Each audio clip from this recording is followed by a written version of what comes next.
बदली जीवन धारा, मेरी बदली जीवन धारा, मेरी बदली जीवन धारा।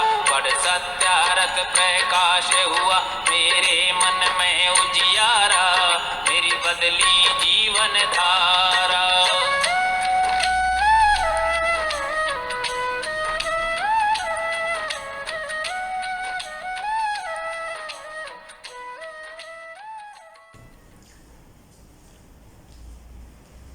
वर्षों पहले आर्य सभा ने जून मास को सत्याप्रकाश मास घोषित किया, इसलिए कि 12 जून सन 1874 में महर्षि दयानंद ने इस ग्रंथ का प्रणयन प्रारंभ किया था।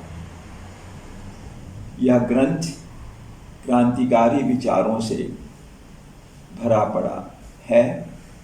धार्मिक क्रांति, सामाजिक क्रांति, आर्थिक क्रांति और शैक्षिक क्रांति से भरपूर विचार पढ़कर मनुष्य ने अपने जीवन को बदला, एक नई जीवन शैली अपनाई। ऋषि दयानंद के सामने कई समस्याएं थीं। एक समस्या थी हिंदू समाज में छूतछात की, वर्ण व्यवस्था का विकृत रूप समझ लिया गया था। ऋषि दयानंद वेद के परम भक्त थे। उन्होंने वेद के मंत्र के आधार पर बताना चाहा कि समाज 4 वर्गों में विभाजित होता है, गुण, कर्म और स्वभाव के आधार पर, और इसे वर्ण कहा जाता है। वर्ण का अर्थ है वरण करना, चुनना। जिसमें जो योग्यता होती है उसको उस काम के लिए जब चुना जाता है तो कहा जाता है यह व्यवस्था वर्ण की व्यवस्था है, चुनाव करने की व्यवस्था है। अध्यापक के गुण से संपन्न व्यक्ति को अध्यापक कहा जाता है। सिपाही के गुणों वाले व्यक्ति को सिपाही कहते हैं। इसी प्रकार जो खेती बाड़ी करता है, धन दौलत पैदा करता है, वह वैश्य कहलाता है। तो ऋषि दयानंद ने कहा कि वर्ण व्यवस्था गुण, कर्म और स्वभाव के आधार पर है। उन्होंने वैदिक शब्द ब्राह्मण को शिक्षक बताया, जो शिक्षा का कार्य करे, उपदेश करे, ज्ञान विज्ञान का प्रचार प्रसार करे, अर्थात वेद के शब्दों में इस कार्य के करने वाले को सर के समान माना गया। जिस तरह हमारे शरीर में सिर है, उसी प्रकार सिर का कार्य करने वाले को ब्राह्मण कहा। हमारे शरीर का दूसरा भाग है भुजाएं।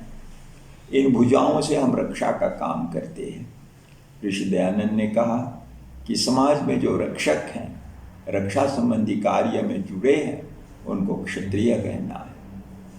और तीसरा वर्ग पोषक वर्ग है, जो समाज का पोषण करता है, खेती बाड़ी करता है, अन्न उपजाता है, व्यापार करता है और जीवन की आवश्यकताओं को पूरा करता है। इस तरह पोषण करने वाले पोषक वैश्य वर्ग में आते हैं। एक ऐसा वर्ग है जो अपनी सेवा से समाज को तृप्त करता है। मुझे अपने शरीर को ढकने के लिए कपड़ा चाहिए, मुझे गाड़ी चाहिए एक स्थान से दूसरे स्थान पर जाने के लिए।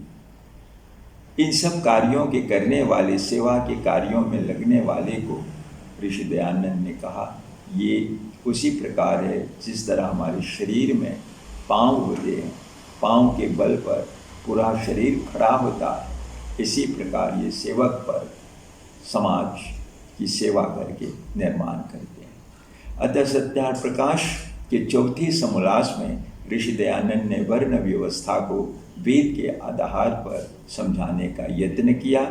और आज हम देखते हैं विश्व में भी डिवीजन ऑफ लेबर जब बोला जाता है तो इसी आधार पर, योग्यता के आधार पर, शिक्षा के आधार पर, बल के आधार पर, धन के आधार पर व्यक्ति को बांटकर किसी को बैंकर कहते हैं जो बैंक में काम करता है, किसी को ट्रेडर कहते हैं जो ट्रेड करता है, किसी को सोल्डियर कहते हैं जो रक्षा का काम करता है, और किसी को टीचर कहते हैं जो शिक्षण का कार्य करता है। तो गुण, कर्म और स्वभाव के आधार पर ऋषि दयानंद ने वर्ण व्यवस्था वेदों के आधार पर पुनः स्थापित किया, और यह एक क्रांतिकारी विचार था जो परंपरा के विरुद्ध था।